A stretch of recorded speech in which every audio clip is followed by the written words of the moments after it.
How's it going again? This is Byron Bradford bringing you the latest news dealing with our news and politics.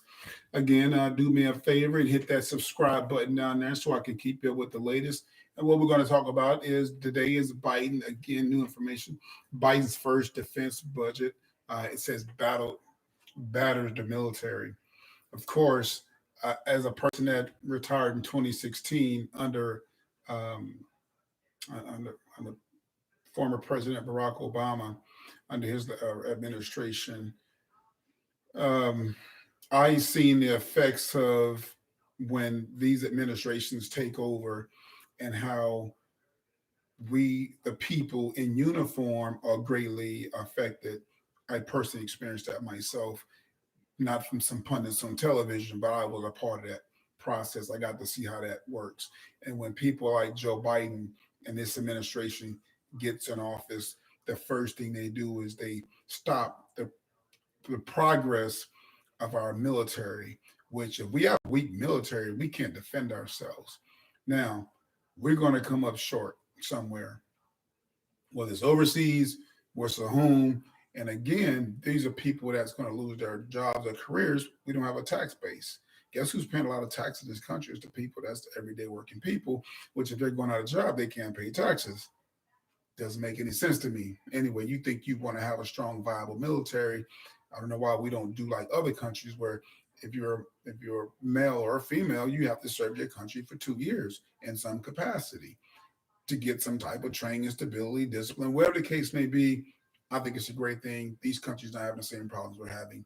Maybe we need to wake up and start looking at some other areas. But anyway, back to it. Biden's first defense budget batters the Army. All right, I'll get to the takeaways in a sec. But for the most part, one thing that really jumped out at me is they talk about training for combat brigade teams, which I was part of a combat brigade team, a BCT. Army's primary combat force is cut by 30%. That is astronomical. We can't respond, basically. Something goes on around the world, we just can't respond. So the world is turning into a nasty, ugly place. You think it's ugly now, it's going to get worse here in the next under this administration. People want to take advantage of that.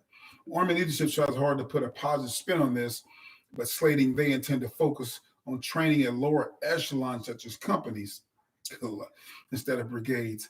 But the results will be inevitable. Fewer units ready when a nation needs them. Again, I hadn't even read this article, but I get, like I said, there's no way you can respond to um, you have to.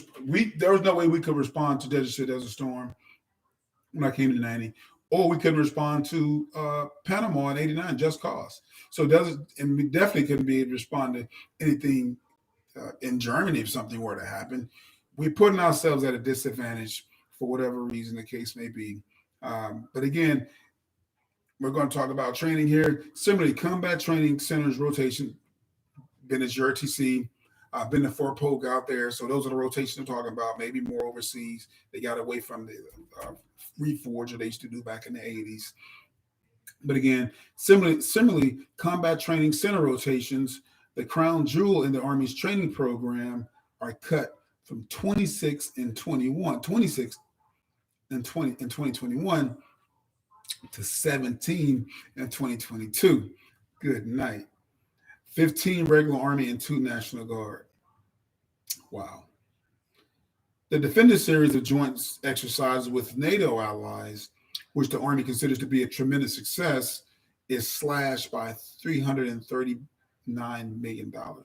This will harm readiness and coordination among the European partners. In this business, you must have allies. You ain't got them friends, but you got to have allies, people that's going to be there to have your back. Um, not just training gets to axe. Most equipment programs are either put on life support or just cut outright. The Black Hawk, Apache, and Chinook helicopter modernization programs are all slashed. Wow, and cut by at least a third. While most civilians probably wouldn't opt to ride in an older model helicopter, it looks like soldiers wouldn't get that choice. So, good luck with the well. Not only that, Well, I'm looking at airborne too because I was airborne, so I'm looking at how they're affected, but also 101, which is out of Kentucky, not Fort Knox, but Fort Campbell. They're going to be greatly affected because that's their bread and butter. The Screaming Eagles, they can't function, they can't do an exercise if they're riding around in helicopters from Vietnam. It's just not a good look, unfortunately. And all these cuts stand in sharp contrast to the average increase of 16% that the Biden administration proposes for every federal department other than defense and homeland security. So every other department gets an increase of 16%, but the people that's supposed to defend your nation, you're gonna slash that budget by a third, and they got to figure out how to shoot this weapon with nails and duct tape and get the Humvees up and running. And yeah, you go ahead and fly that chopper from that hook or that snook or that Huey from Vietnam. I don't understand it, people. I don't get it. There's This is no way to keep us safe. Unfortunately, Congress will get the final word on the budget. Let's hope they think it through better than the White House has. I totally agree. I feel like we're in trouble up a creek without a paddle, and unfortunately, this guy is at the helm of the wheel, and he's cutting and slicing. He never served, so he don't know how that's affected. Yeah, his kids might have served, and I even people say, "Well, you know what? He never served, so he never had to work with less." And that's what I've been getting told before I got out 4 or 5 years ago. You have to do more with less. Well, heck, he just cut another third. Eventually, you're going to want me to go to war with nails and a war gun because you're not going to give me any ammunition. So this is hindering our country, and this is putting us in a very dangerous situation because I guarantee you other countries are sitting back watching this as we go forward, and they're already masters for cybersecurity. They're hacking our cybersecurity at every chance and every level they get.